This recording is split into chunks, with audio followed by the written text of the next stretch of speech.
Vítajte pri súhrnnom zostrihu Don Bosco Tour 2008. Práve vidíte mená účastníkov 13. ročníka túry.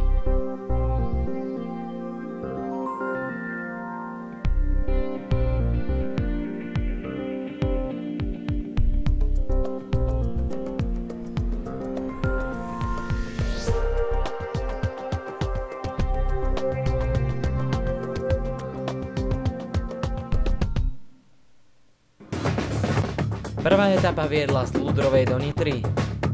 Najväčšie prevýšenie bolo 584 metrov.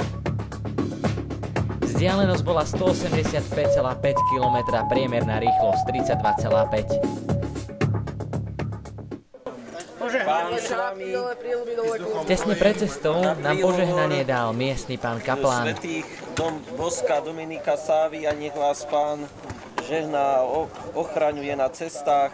Nech vás žehná všemohúci Boh, Otec i Syn i Duch Svätý. Amen. Iďte v mene Božom. A mohli sme sa vydať na cestu. Cestu, ktorú sme chystali skoro rok. Celoročné snaženie teraz ukázalo svoje plody. Aj na čo hovorte? Po záverečnom odpískaní sme sa presunuli cez celú Ľudrovu, kde sa s nami rozlúčilo mnoho obyvateľov. Dobehneme na ceste. Kde bude obed?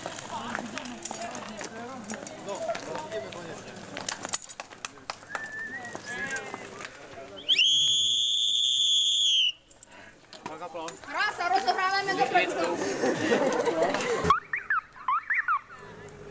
V prvej etape, ktorá viedla z Ľudrovej do Nitry, sme zjedli hovädziu z polievku, segenínsky guláš a knedlu.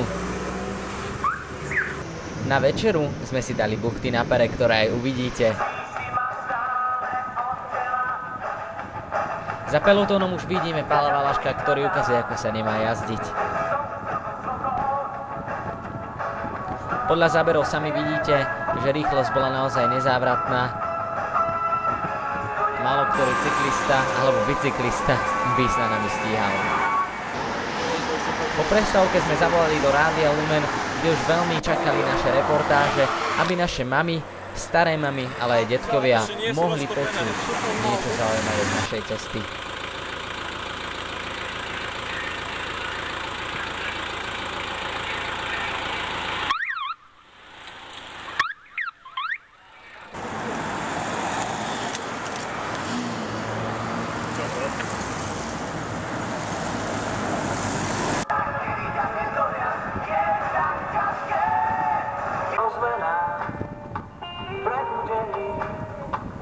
Ako sa ide?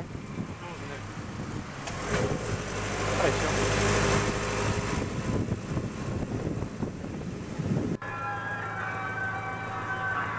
Keby tak pelotón vedel, že o chvíľku ich čaká kopec, určite by sa takto neponáhľali a nekývali vám.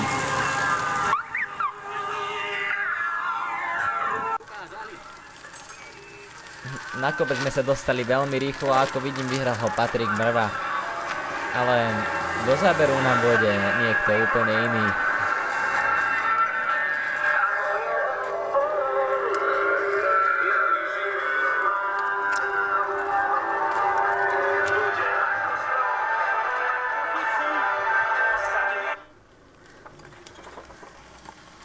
Kým všetci prišli na vrchol, mali šoféri pekne nachystať koláčiky, aby si naši cyklisti mohli trochu odpočinúť a dodať energie.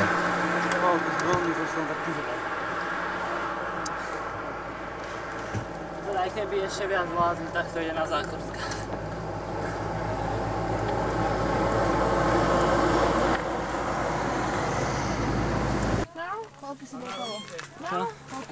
To je nechutné, pozrieť, aký majú ksich. Podaj, ale tie sú tie koláče. Koláče! Šoféri! Dobre sa ti vezie? Páťo! Páťo, Mrva, deň. Si za bicykla. Lepšie už byť nemôže. Peťo!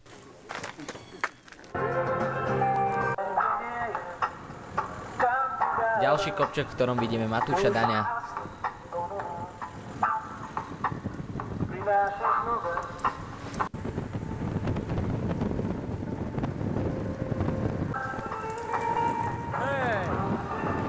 ale vidíme aj snaženie Kamila, ktorý sa naozaj snaží prebehnúť Števa, ale Števo vidíme, že je ako jazdec na Tour de France.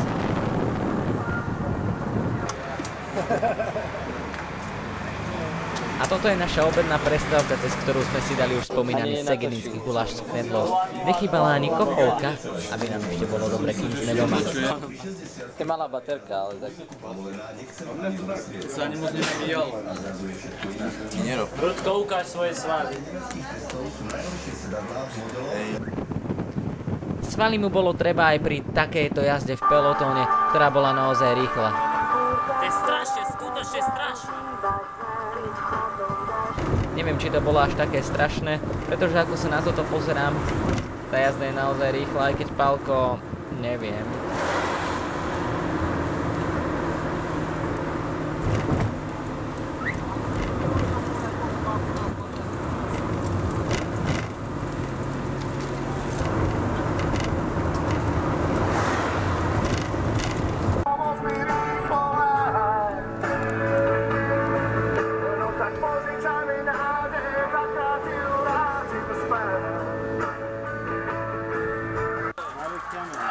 A vítajte v Nitre.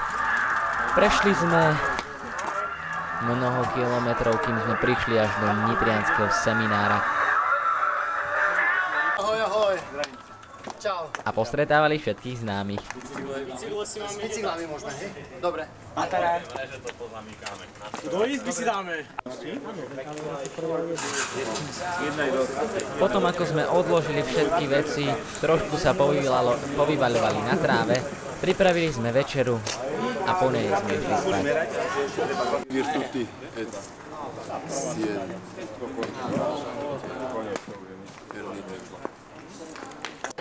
Dobre. Modlíme sa.